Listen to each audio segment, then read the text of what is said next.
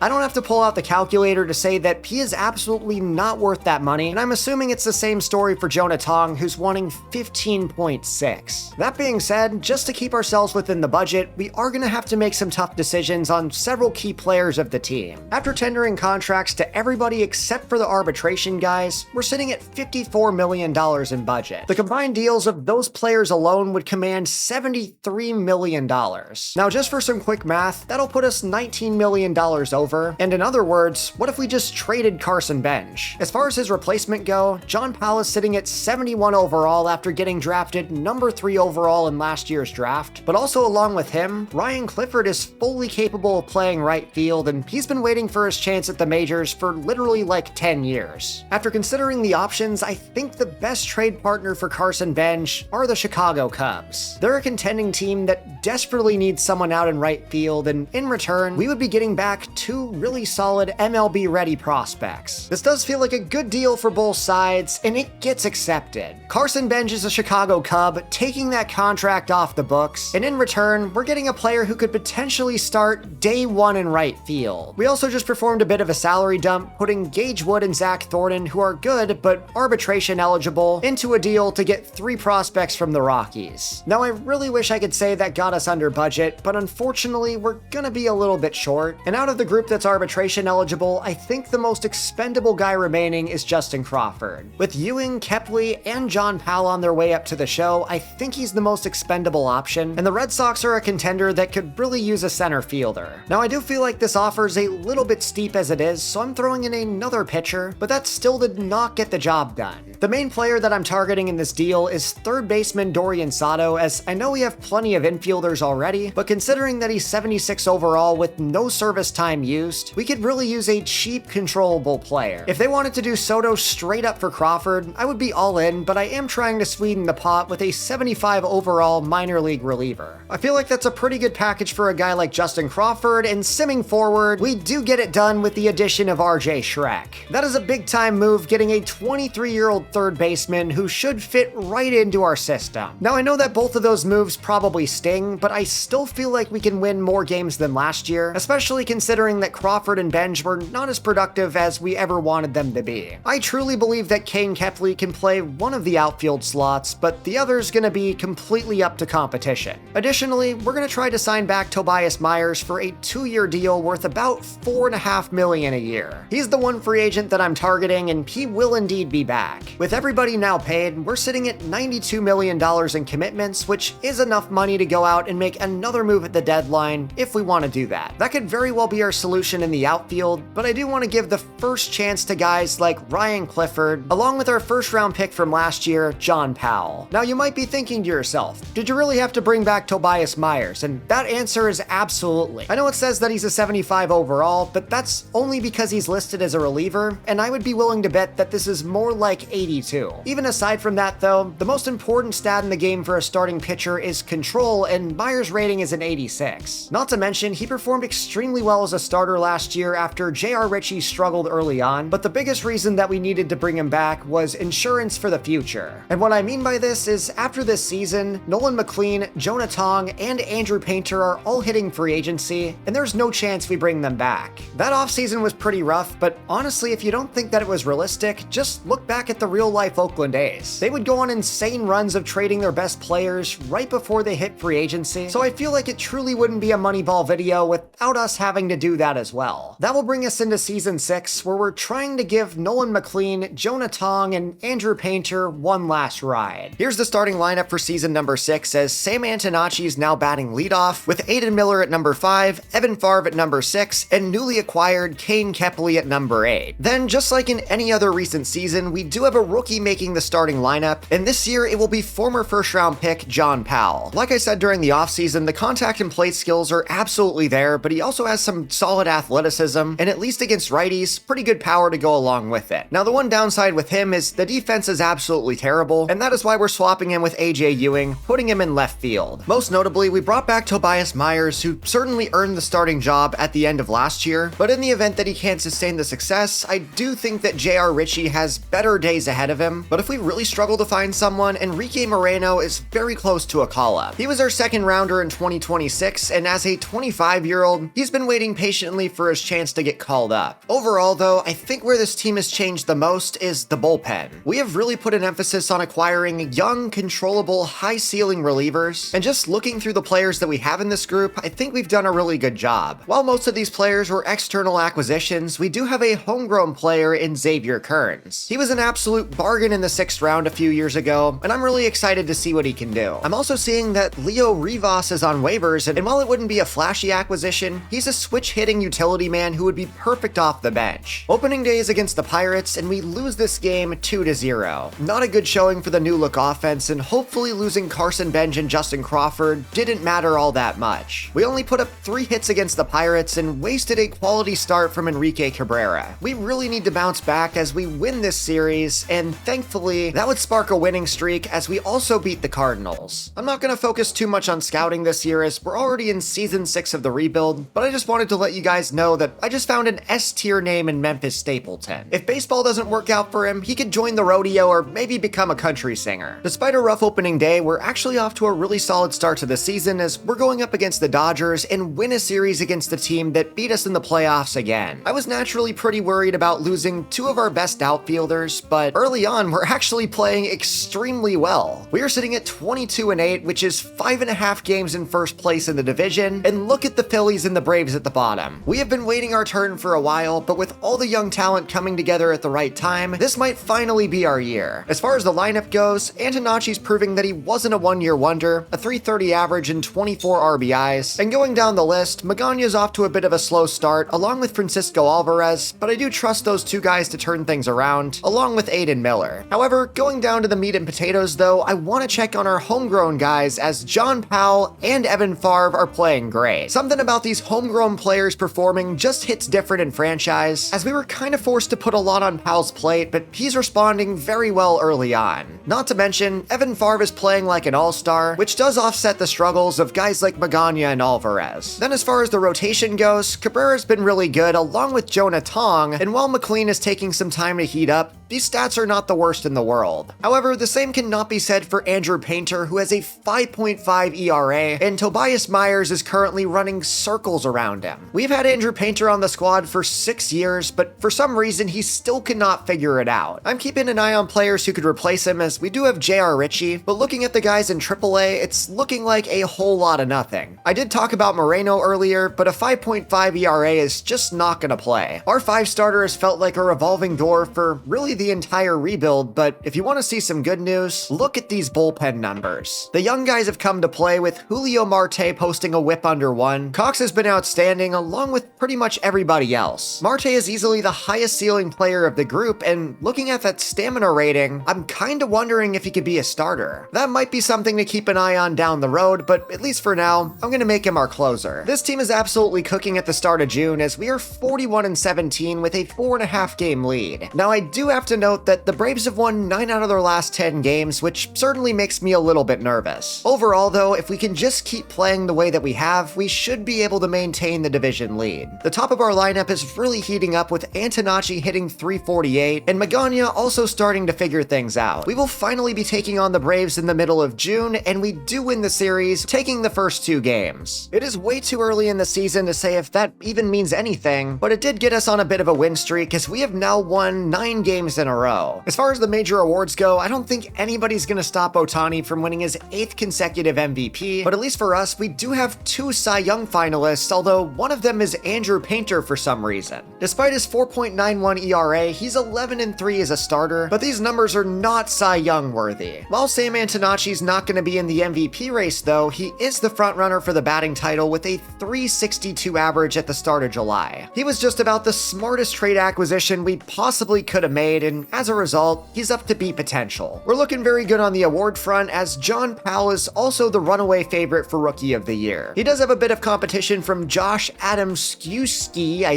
don't think that's right, so I'm very curious if he can win back-to-back Rookie of the Years. And checking in on the farm system, we're still ranked number 1 with players like Nixon Morales getting very close to call-up, along with a few others like Irving Espinosa. Along with those two guys though, I'm also really excited about closing pitcher Dennis Menard along with Kirby Couch. We just drafted these two guys last year, but they're already close to the show, and I'm very excited to see if they can get there. Not to mention, we have a few 23 and 24-year-olds with pretty high floors waiting in the wings, and while they could be bench bats on our current roster, I'm saving their service time for when we really need it. With a rebuild like this, you never know when you're going to have to trade someone to stay under budget, so these service years are even more important. It's also been the same story with Enrique Moreno, who's 74 overall, but with so many starting pitchers hitting free agency, his time is also coming. We've got a 10-game lead going into another series against Atlanta, which we split, and that will take us into the MLB draft. And we're picking 21st for the second year in a row, as I'm just going to take the highest rated player on my board. Joaquin Orr is the number 9 player in the class, and while he's a discovery guy, I don't want to risk him falling another round, considering that we have a big need at starting pitcher. He will be our first round pick, and in the next round, I'm going to double up at starting pitcher, taking Luis Ramirez, who's number 40 on the board. We start the draft off strong with a couple of pitchers, and I'm just going to continue taking best player available. That will land us project center fielder Emil Ramos, and now in the 4th round, we're going to take a high ceiling reliever. I know this draft class might not make a huge difference in season number 6, but after a couple of average classes, it's really good to see us get another good one. We end things off with another starting pitcher, and this guy's 23 years old, but his ceiling's going to be through the roof. That will bring us to the All-Star break at 68 and 29 with a 10-game lead over Atlanta. We have done a really good job maintaining pace, and several players in the lineup are on a hot streak. That includes Aiden Miller, who got off to a slow start to the year, but with a 929 OPS and 76 RBIs, I think that's behind him. Considering that we traded Justin Crawford and Andrew Painter's been Andrew Painter, Miller has hands down been the best acquisition from the Juan Soto trade, but I am curious to hear in the comments if you think we actually won that deal. But looking at the numbers for Miller, we truly never got an elite season. He is finally having a career season, but even then, it's not going to scratch the surface on anything that Juan Soto would do. Then going down the rest of the list, Francisco Alvarez is doing his thing, along with Mark Vientos, as both players were holdovers from the Mets season 1 roster and have definitely made this rebuild a lot easier. Not to mention, Sam Antonacci is still doing his thing with a 340 average and a 939 OPS. He has been nothing short of spectacular, along with Rookie of the Year frontrunner John Powell. They're putting up really similar stat lines, and for Powell as a 22-year-old rookie, you can't really ask for too much more. Then going down the list, Favre and Ewing are still doing their thing, along with Magana, who's heating up down the stretch. It's also been a good season for the rotation, as our big 3 are all on hot streaks, and while Andrew Painter is still disappointing, I do think that Tobias Myers' play more than makes up for it. Just for the rest of the season though, I think we're going to try out J.R. Ritchie as our number 5 and see if he's improved. Now I want to check out All-Star voting though, and looking at the board, we do have a few starters. It is great to see homegrown players like Evan Favre and Sam Magana start in the All-Star game, along with Antonacci, who honestly may as well be a homegrown player himself. He did not have much of a career until he got traded to the Mets, so I will take all credit for his development. Not to mention, Tobias Myers and Julio Marte are also in the game, along with Jonah Tong. That will give us 5 representatives, as Aiden Miller makes it 6, and John Powell gives us 7. That is the most we've had this entire rebuild. We had the entire fan base worried when we traded Justin Crawford and Carson Bench, but I think it's fair to say that this is our Moneyball season. At the start of August, we still have the best record in baseball at 77 and 34 with an 11.5 game division lead. And because it's the start of August, we can look at a draft class that I actually am very confident about. That is very rare for season 6, as the picks start to get a lot worse, which limits the quality of players that we can get, but I feel like we nailed this, and jumping into it, the game certainly agrees. We started the class with a very safe pick in Joaquin Orr, and while he's only going to be 85 potential, being 68 overall right out the gate with an 81 control rating is the main reason that I brought him in. He could be a starter in the rotation within the next couple years, and the same could go for Luis Ramirez, although his floor is a little bit worse. Those two selections were a really solid start to the class, but after that, it gets really good. 98 potential Emil Ramos, 58 overall, 95 potential Gerald Ryan, 60 overall, and then we ended things off with a 95 potential potential right fielder, and a 98 potential 58 overall starting pitcher. I would argue that every pick of this draft class was a bang, as we landed some high potential players who also don't have the worst floors in the world. I truly think that every draft pick of this class has a major league future, and while I'm sure we had a better draft class throughout the video, I'm kinda having trouble remembering. I've been filming this rebuild over the past 5 days, so my memory's not the best, but let me know down in the comments what season you believed was our best draft class. At the start of September, we're sitting at 94 wins, and just being real, I can't say that I'm feeling any anxiety about losing the division. We have already clinched the playoffs, and there's no team in baseball with even close to as good of a record as us, so we're just gonna sim out the rest of the year. And there it is. We finish 113-49, absolutely stuffing the Braves into a body bag. Now, I don't want to toot my own horn or anything, but considering that all the Mets fans were calling for my job after trading Benj and Justin Crawford, I feel like I should be winning Executive of the Year or something. Not only did we offset those losses, but we actually got even better as Aiden Miller finally breaks out as one of the league's best shortstops. While we decided that Benj and Crawford were the most expendable players on the roster, it would have been a completely different story if we traded Miller and Ewing, as we would have definitely regretted that. While it wasn't on the same level of Miller, Ewing did post a career season with 93 RBIs and a 914 OPS. And on top of that, I gotta give the flowers to the homegrown guys like Evan Favre, Sam Magana, and John Powell. Just looking at these numbers, it's kinda hard to imagine it going any better, as we had 5 guys, actually 7 guys, 8 guys over 90 RBIs. Just a great display of offense all around, as we also had 2 guys in the 40 bomb club in Alvarez and Miller, with Vientos not far behind. It has been a long 6-year climb to get here, but we finally have an elite offense and an elite team overall. And then there's the rotation. I'm very curious if Enrique Cabrera won a Cy Young, as he wasn't in the running the last time I checked, but with a 2.53 ERA, I feel like he's gotta be there. We're gonna have to see, as he's definitely been robbed of some awards throughout this video, and Jonah Tong and McLean also put up very good seasons themselves, along with Tobias Myers. Not to mention, the revolving door that has been our 5 starter finally seems to be figured out, with J.R. Ritchie having a really nice year. He was a return piece in the Francisco Lindor trade, and after struggling last year, he earned his flowers with a 3.62 ERA, taking the job away from Andrew Painter. Painter will be our long reliever in the playoffs, but we cannot talk about this season without discussing the bullpen. From top to bottom, this unit was extremely good, as pretty much everybody put up really good numbers. That includes our brand new closer Julio Marte, who earned the job around mid-season and never gave it back with 28 saves and a 2.47 ERA. He was an all-star for a reason, but going into the awards, Shohei Ohtani wins his 8th MVP in a row, with Alvarez in 3rd place. I was really not expecting that, but it seems we made the right call extending him, as he put up a 40 home run, 129 RBI year. Those are very good numbers for a catcher, and going over to the Cy Young, no one was gonna overtake Paul Skeens. However, it is cool to see Nolan McLean and Jonah Tong as finalists, and going over to the batting title, Sam Antonacci wins his 2nd in a row. Out of all the moves we made in this video, I think the decision to trade for him might have been the best, as he went 342 with a 945 OPS, and if you remember, we acquired him from the White Sox for pretty much a bag of chips. While I really like drafting and developing talent, I think that stories like Antonacci's are my favorite. There's nothing that feels better than trading for a player only to have him go off, and as you can see, John Powell got robbed of Rookie of the Year. Now, to be fair, Rock Riggio did have a really good season, but I really thought John Powell was gonna run away with it. He was lacking in the home run production, but he did put up 91 RBIs and a 290 average with an 855 OPS. That's a little disappointing, but as the best team in baseball, I really can't complain, as we're taking on the Pirates in the NLDS. They are not the team that I expected to see here, but with 99 overall Cy Young winner Paul Skeens and 98 overall Connor Griffin, they could actually be a serious threat. Game number 1 will be Cabrera against Seth Hernandez, and if we can win this, I'm feeling good about our chances for the rest of the series, and bang. That is a 3-0 win for the Mets, where Magana, Favre, and Kane Kepley all had RBIs. Not to mention, Enrique Cabrera was outstanding, going 8 innings, only allowing 6 hits. That will bring us to a Skeens and McLean matchup in game number 2, which we also win 5-4, and I think we got this series in the bag. We secure a 3-game sweep, giving us plenty of time to rest and recover before taking on the Dodgers. Unfortunately, the Cubs could not bail us out of this one, as we're going up against the Dodgers, Dodgers for the third year in a row, and at least on the bright side, they're looking a little less loaded than normal. After all these years, Shohei Ohtani's finally starting to regress as he's down to 95 overall, but I guess the Dodgers did also sign Drake Baldwin. Can we finally overcome the Dodgers? The game wants us to start Tobias Myers, but against Ohtani, we gotta start Cabrera. Now on the bright side, I do feel like we're a better team than the last time we played them, although they're off to a strong start, scoring a run in the first inning. If we're gonna have a chance in this one, we need Cabrera to lock in. There's 2 guys on, and he does get out of this inning before Ewing ties it up. With 5 All-Stars in the lineup, we've got to do some damage against Ohtani as the bases are loaded with 1 out, and of course, there's a double play. Really not what you want to see is they're gonna score another run immediately, so now we're really counting on the offense with runners at the corners, yet once again, they fail with runners in scoring position. That is a very quick way to lose a game against a team like LA, as again, we get 2 guys on and cannot score either of them. We would lose a very frustrating game 1 against the Dodgers, as I feel like we actually out-hit them, but the Dodgers were just way more opportunistic. And sure enough, checking out the box score, we had 8 hits, but only managed to score 1 run. Now in game number 2, we need our Cy Young runner-up to lock in, and Nolan McLean immediately gives up a run. It feels like anytime we play the Dodgers, any regular season success goes completely out the window as they're leading 1-0, and it seems like we have no answers on offense. Fortunately though, in the 3rd inning, we're gonna score a run and follow that up with another RBI double. That will give us a 3-1 lead, and McLean is finally turning things around on the mound. We are sitting comfortably with a 3-run lead in the 8th inning, and McLean is still in the game, getting 2 guys on. There's a sacrifice fly,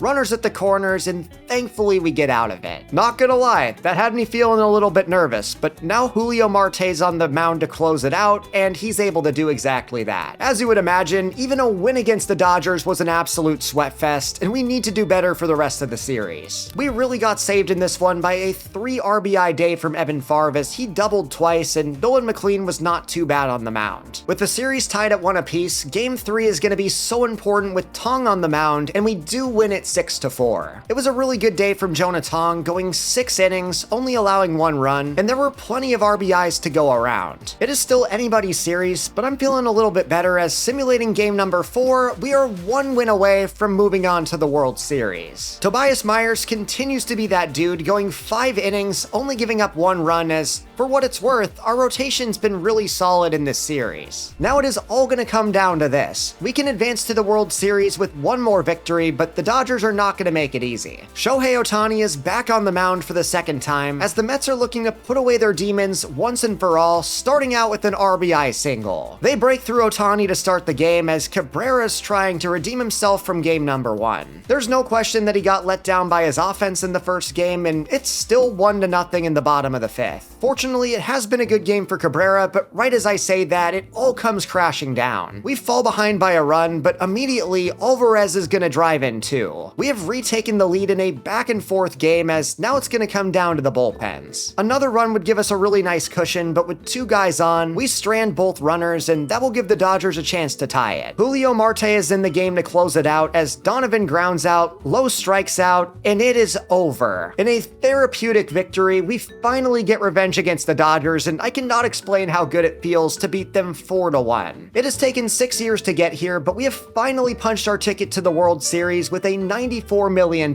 payroll. It has been a storybook season for the New York Mets, and now it all comes down to the Boston Red Sox, who are the last team standing in their way. We have built about as good of a roster as we possibly could have, with Nolan McLean hitting 96 overall and Cabrera not too far behind at 91. Not to mention, we kept Francisco Alvarez, and Aiden Miller has emerged as a key component of this team after getting traded for Juan Soto. This roster has been constructed through a beautiful combination of homegrown players, trade acquisitions, and holdovers from the first year of the roster. Now, 6 years after losing all of their money, the New York Mets are trying to do the impossible. As you would expect though, the Red Sox are not going to be pushovers. Not only have they retained Roman Anthony and Garrett Crochet, but they also signed Kyle Tucker and Junior Caminero in free agency, and drafted a generational first baseman in Mac Bautista. They're about as dangerous of a final boss as we could possibly encounter, and and on top of that, they've got Justin Crawford. After getting unexpectedly traded last offseason, this World Series means a lot to Crawford as, to be fair, he didn't have the best year in Boston, but the last thing he wants is for his former team to beat him in the World Series. In game number 1, it's Enrique Cabrera against Garrett Crochet, and we win it 5-2. And on top of that, we also win the next game 10-2 as Nolan McLean was the much better pitcher compared to Peyton Toll. And while he did hold his own on the mound, that was a statement victory for the offense. They just scored 10 runs, which was the most they've scored in the entire playoff run. The World Series has gotten off to the best possible start, and now Jonah Tong's trying to keep that momentum. He did get 2 runners on base early on, but calmly found his way out of it, and now we have 2 guys on ourselves. This will be our first chance to capitalize, but unfortunately, AJ Ewing flies out the other way, ending the inning as Tong starts out with a strikeout, followed by 2 walks and an RBI single from no one else other than Justin Crawford. Then unfortunately after that, things got ugly quick as they came through with a grand slam, and I don't think we're going to be able to overcome that. After losing the first 2 games, Boston bounced back with 14 runs in game number 3. They just made this series a whole lot more interesting, and we have to rally back in game number 4. Crochet and Cabrera are back on the mound, and after seeing some offense, I was thinking we'd get a pitcher's duel, but we start out with 2 runs. I cannot explain how big of a deal those runs are against Crochet as we take a 4-0 lead and Cabrera's still holding a perfect game. Now obviously that wasn't gonna last, but we do score 2 more runs in the 5th, putting Crochet in a body bag, and we should be able to take the 3-1 series lead. What a rally for New York as Aiden Miller's gonna add another home run, and I think that's the dagger. What a day for the offense as clearly they were offended by that 14-run performance from the Red Sox and wanted to do something about it. While it wasn't 14, we did win this game 8-1 and are now 1 win away from winning the World Series. It is all going to come down to this, and how fitting is it that one of the original Mets players could be the guy to give us our final victory. Despite a couple hiccups, I feel like this has been about as dominant of a playoff run as we could have asked for, and now we're trying to end things out on a strong note. We are looking for a decisive victory against the Red Sox, and we have 3 games to just get 1 more victory. Mark Vientos starts us out with a dinger. That is going to give a really nice cushion for McLean as we're going to score our 3rd and 4th runs, and how about 3 runs in the top of the 4th? Then Favre also added a dinger along with Aiden Miller, so no matter what happens after this, I feel like we got this in the bag. There's still plenty of game left to play, but with Favre hitting his 2nd dinger of the game to make it 9-3, we are in a very good spot as even with McLean giving up 4 runs. Gotta give the offense a ton of credit for adapting as it's 9-5, but I don't think they're gonna score 4 runs in the bottom of the 9th. Austin Cox is in the game to close it out as there's a strikeout, there's a walk, Marte is in the game, and we just need 1 more out. And here it is. We are looking to close out a beautiful season with the Moneyball Mets. That's lifted into the outfield, going over to get it is Powell, and he makes the catch to win the Mets a World Series. That is their 3rd World Series title, and this one was the most impressive as they did it on a $94 million payroll. I've never done a Moneyball rebuild with any team aside from the Athletics, but I really enjoyed this concept, and if you did as well, again, please drop a like and subscribe if you haven't. It really helps out the channel and does show me that you want the rebuilds to keep coming. It was certainly not a perfect ride, but at the end of the day, we get the job done, winning 113 games and making history. Thank you so much for watching a longer video on the channel. I really do appreciate it, and if you want to watch more of my content, as always, click right here.